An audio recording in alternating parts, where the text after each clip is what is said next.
अगर आप अराउंड 5000 या 5000 से अबव का कूलर ले रहे हो तो 2000 सीएमएस से कम एयर डिलीवरी वाला कूलर मत लेना, अगर उसमें एयर सर्कुलेशन के लिए फैन है।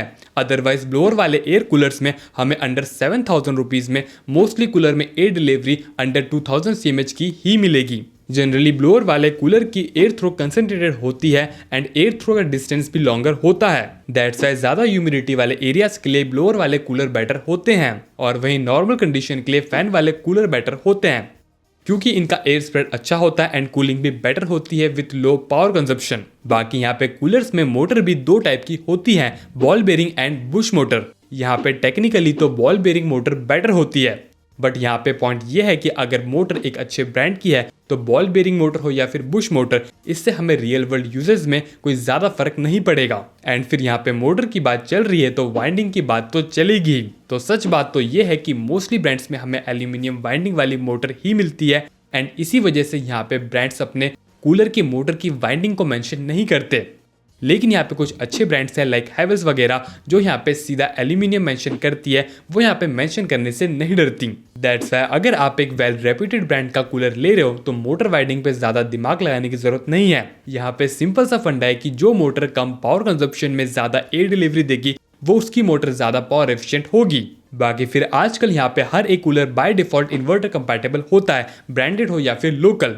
यहाँ पे ब्रांडेड कूलर में एक सिंगल कंपोनेंट भी एक्स्ट्रा नहीं होता जिसकी वजह से वो इन्वर्टर कंपैटिबल बने। नेक्स्ट फिर इसके बाद जैसा कि हम सब जानते ही हैं कि एक एयर कूलर में तीन सबसे इंपॉर्टेंट पिलर्स होते हैं, जिसमें से फर्स्ट टू है air delivery and cooling pad quality. Like यहाँ पे जितना बेटर कूलिंग पैड का सरफेस एरिया होगा एंड जितना बेटर वाटर रिटेंशन कैपेसिटी, उतनी ही बेटर इवेपोरेशन होगी एंड अल्टीमेटली उससे हमें बेटर कूलिंग मिलेगी। और फिर इस कूलिंग को हम तक पहुंचाने के लिए कूलर की एयर डिलीवरी बेटर होना बहुत जरूरी है। और फिर इसके बाद थर्ड चीज है build quality and easy maintenance. Like यहाँ पे लॉन्गर लाइफ के लिए बिल्ड क्वालिटी इंपॉर्टेंट होना बहुत जरूरी है एंड यहाँ पे हमें कूलिंग अच्छी मिलते रहे, दैट्स वाई उसकी जो मेंटेनेंस है, क्लीनिंग है, वो भी इजी होना बहुत जरूरी है। बाकी फिर इन सब के बाद हर कूलर में कुछ कॉमन फीचर्स होते हैं जो आपके स्क्रीन पे शो हो रहे हैं। इनमें से कुछ भी ऐसा एक्स्ट्रा ऑर्डिनरी नहीं है। एंड फिर इसी तरफ ब्रांड्स की कई सारी सो कॉल्ड टेक्नोलॉजीज भी होती हैं जो सिर्फ एक्चुअली में मार्केटिंग ही होती है। अगर एक्चुअली में कुछ ऐसा हाईलाइट करने जैसा होगा तो डेफिनेटली मैं उसे एक्सप्लेन भी करूंगा और हाईलाइट भी करूंगा। लेकिन मुझे आपके फेवरेट इन्फ्लुएंसेस जैसे कॉमन फीचर्स पे या फिर सो कॉल्ड टेक्नोलॉजीज को एक्सप्लेन करके आपका टाइम वेस्ट करने में कोई भी इंटरेस्ट नहीं है। नाउ अब फिर इन सब के बाद हम यहाँ पे अपनी मेन लिस्ट को स्टार्ट करें तो फर्स्टली मैंने यहाँ पे इस वीडियो को 3 सेक्शन में डिवाइड किया है, जिसमें यहाँ पे हम हर सेक्शन के बेस्ट एयर कूलर को उसके जो रनर अप कूलर्स हैं उनसे भी कंपेयर करेंगे, जिससे आप यहाँ पे ये इजिली समझ पाओ कि अगर कोई प्रोडक्ट बेस्ट है तो क्यों है एंड साथ ही में जो उसके ऑल्टरनेटिव है क्या वो आपकी पर्सनल स्पेसिफिक नीड्स के हिसाब से आपके लिए बेटर चॉइस बन सकते हैं। नाउ फर्स्टली हम यहाँ पे स्टार्ट करते हैं बेस्ट परफॉर्मिंग पर्सनल और रूम एयर कूलर से। सो यहाँ पे मैं इस सेक्शन में 5 एयर कूलर्स रिकमेंड करता हूँ, जिसमें से बेस्ट वैल्यू कूलर है क्रॉम्पटन श्योरब्रीज, जिसमें यूज हुई है dual ball bearing motor with 12 inch 5 blade plastic fan and इसकी मैक्सिमम एयर डिलीवरी है 2000 CMH की with max power consumption of 95 watt. और वैसे देखा जाए तो ये इस सेगमेंट में हाईएस्ट एयर डिलीवरी नहीं है, but still as a package ये कूलर बेस्ट है। लाइक इसमें है 3 side high quality honeycomb pads, जिसमें से हम बैक साइड वाले को इजीली ओपन करके क्लीन कर सकते हैं एंड कूलर के अंदर स्पेस भी बिल्कुल प्रॉपर है, जिसकी वजह से इसकी मेंटेनेंस एंड क्लीनिंग भी इजी रहेगी। और फिर इसके अलावा भी इसकी बिल्ड क्वालिटी एंड डिजाइन भी बिल्कुल शानदार है। In short in terms of core department like build quality, air delivery, cooling pad and ease of cleaning में ये अंडर 6000 रुपीज दी बेस्ट है। बाकी इस कूलर को जो ओवरऑल बेस्ट पैकेज बनाता है वो है इसके फीचर्स एंड प्राइस। लाइक इसमें प्राइमरली 3 चीजें हैं। First is fully collapsible louvres, ice chamber and 4 wheels with lock system.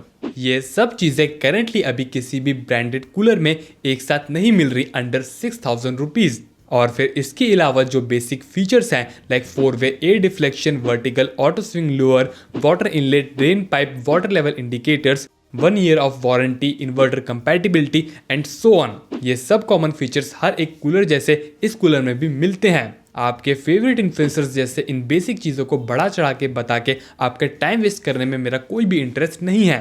बाकी इस कूलर का वन लाइन कंक्लूजन है कि अगर आपको एज ओवरऑल बेस्ट पैकेज चाहिए तो अंडर 6,000 रुपीज इससे बेटर कुछ भी नहीं है।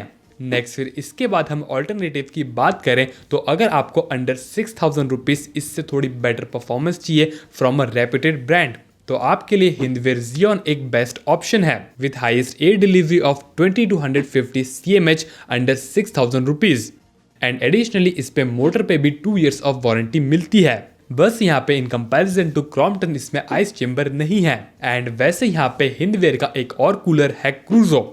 अगर आपको अंडर 5,000 रुपीज ही कूलर लेना है तो परफॉर्मेंस के डिपार्टमेंट में ये दी बेस्ट है with good 2000 CMH air delivery and ice chamber also. बस इसमें फुली कोलैप्सिबल लोअर्स नहीं है in comparison to previous coolers. और फिर इसके बाद अगर आपका बजट अराउंड 7,000 रुपीज का है for around 45 litre air cooler तो आपके पास दो ऑप्शंस हैं। फर्स्ट है यहाँ पे Crompton jealous with best air delivery of 2350 CMH और इसमें श्योर ब्रीज वाले सारे फीचर्स भी हैं। बस यहाँ पे इन टर्म्स ऑफ डिजाइन ये थोड़ा इंफीरियर है। नेक्स्ट फिर इसके बाद सेकंड ऑप्शन है बजाज शील्ड सीरीज ग्लैंजा। इसकी air delivery one of the best है 2200 CMH की with only 80 what max power consumption and additionally इस पे वारंटी भी हाईएस्ट है 3 years की ऑन मोटर एंड पंप। और इनके अलावा जो बेसिक चीजें हैं वो सब इसमें भी मिल जाती है इंक्लूडिंग आइस चेंबर ऑल्सो। बस in comparison to Crompton sure breeze ये थोड़ा कॉस्टली है, फुली कोलैप्सिबल लूवर्स भी नहीं है एंड साथ में व्हील्स में लॉक भी नहीं है। बाकी फिर अगेन आपके लिए इस बेस्ट परफॉर्मेंस वाले कूलर के सेगमेंट को मैं समराइज करूं तो ओवरऑल बेस्ट पैकेज है sure breeze, ice chamber important नहीं है तो Xeon, branded most affordable cooler है क्रूजो, for budget around 7,000 rupees best है श्योर ब्रीज का ऑल्टरनेटिव जीलस एंड फिर बेस्ट वारंटी के लिए ग्लैंजा। नाउ अब इसके बाद आपको प्रीवियस 5 कूलर में से कोई कूलर नहीं लेना, आपको एक मोस्ट पॉपुलर एयर कूलर लेना है जो सबसे ज्यादा सेल हो रहा हो, जो सबसे ज्यादा टेस्टेड एंड ट्रस्टेड कूलर हो। तो आपके लिए है बजाज PX97। इसकी भी मैक्स एयर डिलीवरी है 2000 CMH की with 4 blade plastic blade and 3 side easy to open honeycomb pads, जिसके वजह से इसकी क्लीनिंग तो बहुत ज्यादा ही इजी है। एंड करेंटली इसकी मोस्ट हाईलाइटिंग चीज है in total 3 years of warranty. और इनके अलावा जो बेसिक चीजें हैं वो सब इसमें भी मिलती है। बस यहाँ पे in comparison to Hindware and Crompton इसकी टैंक कैपेसिटी थोड़ी कम है 36 लीटर्स की एंड साथ ही में इसमें ना आइस चेंबर है, ना फुली कोलैप्सिबल लूअर्स, ना ही इसके व्हील्स में लॉक है। इन शॉर्ट ये एक नो नॉनसेंस अच्छी परफॉर्मेंस वाला easy to maintain and easy to clean cooler है with solid build quality and best piece of mind. और वैसे यहाँ पे बजाज के ऑल्टरनेटिव में सिम्फनी आइस क्यूब भी one of the most selling personal cooler है, बट इसकी टैंक कैपेसिटी ओनली 27 लीटर की है एंड एडिशनली इसे ओपन करके क्लीन करना भी काफी डिफिकल्ट है एंड बिल्ड क्वालिटी भी कंपेयर टू कंपटीशन इतनी खास नहीं है। दैट्स व्हाई मैं इसे इतने ओपनली रिकमेंड नहीं करता। बाकी फिर आप लेना चाहो तो डेफिनेटली ले सकते हो। इन terms of performance and cooling ये एक अच्छा कूलर है। नाउ फिर इसके बाद हम ब्लोअर वाले कूलर की बात करें तो सबसे पहले ब्लोअर वर्सेस फैन कूलर के जो भी डिफरेंसेस हैं वो मैं ऑलरेडी आपको एक्सप्लेन कर चुका हूं वीडियो के स्टार्टिंग में। यहाँ पे ब्लोअर वाली कैटेगरी में मैं आपको 2 बेस्ट एयर कूलर रिकमेंड करता हूं फॉर बेस्ट परफॉर्मेंस, जिसमें फर्स्ट है क्रॉम्पटन मार्वल नियो, जिसकी मैक्स एयर डिलीवरी है 1300 CMH की with max power consumption of 165 what and फिर कूलिंग पैड में इसमें सिर्फ बैक साइड कूलिंग पैड है विथ मॉस्किटो नेट प्रोटेक्शन और फिर फ्रंट में इसमें फुली कोलैप्सिबल लूवर्स मिल जाते हैं, जिसकी वजह से इस वाले कूलर में मॉस्किटोज का जाने का कोई चांस ही नहीं है। फोर्थ फिर इनके बाद जो भी बेसिक चीजें हैं वो सब इस कूलर में भी मिल जाता है including top mounted ice chamber and also इसमें बैक साइड से आइस को सीधा टैंक में डालने का प्रोविजन भी आपको मिल जाता है। और फिर इसके अलावा जो इसकी एस्थेटिक्स है एंड बिल्ड क्वालिटी है वो भी काफ़ी सही है। सो इन शॉर्ट अगर आपके एरिया में ह्यूमिडिटी ज़्यादा है या फिर आपको कंसंट्रेटेड एयर थ्रो चाहिए तो नो डाउट अंडर 6500 रुपीज़ ये one of the best air cooler है with good performance, great build quality and all essential features. Next फिर इसके बाद आपको क्रॉम्पटन मार्वल नियो कूलर नहीं लेना तो आपके लिए है symphony high flow. First of all ये ब्लोअर कूलर सेगमेंट में one of the most selling trusted and tested cooler है, लेकिन एज ऑलवेज सिम्फनी अपने किसी भी कूलर की एयर डिलीवरी मेंशन नहीं करता। बट डोंट वरी, यहाँ पे इसकी एयर डिलीवरी बिल्कुल शानदार है एंड साथ ही में इसकी मैक्सिमम पावर कंजप्शन है 150 वॉट की एंड फिर इसके साथ भी इसके बैक साइड में हनीकॉम्ब पैड है विथ डस्ट और मॉस्किटो फिल्टर। लेकिन इसमें कोई फुली कोलैप्सिबल लूवर्स नहीं है एंड साथ ही में सिर्फ आइस टैंक के अंदर डालने का ही ऑप्शन मिलता है। और फिर इसके अलावा इन terms of aesthetics and build quality ये मुझे क्रॉम्पटन से थोड़ा इन्फीरियर लगा। बाकी नो डाउट यहाँ पे ये cooler in terms of core performance काफी सही है एंड साथ ही में one of the most selling cooler भी है अपने ब्लोअर सेगमेंट में। नाउ फिर इन सब के बाद आपके क्या थॉट्स हैं यहाँ पे इस वीडियो के रिगार्डिंग एंड साथ ही में आपके कैसा एक्सपीरियंस है अपने पर्सनल एयर कूलर के साथ, ये कमेंट सेक्शन में जरूर शेयर करना। इससे हर एक व्यूअर की हेल्प होती है। और यहाँ तक वीडियो देखने के बाद भी अगर आपको कोई भी क्वेश्चन, क्वेरी, डाउट वगैरह रह गया हो तो आप इस फॉर्मेट में पूछ के विद इन 24 to 48 आवर्स में अपने रिप्लाईज भी ले सकते हो।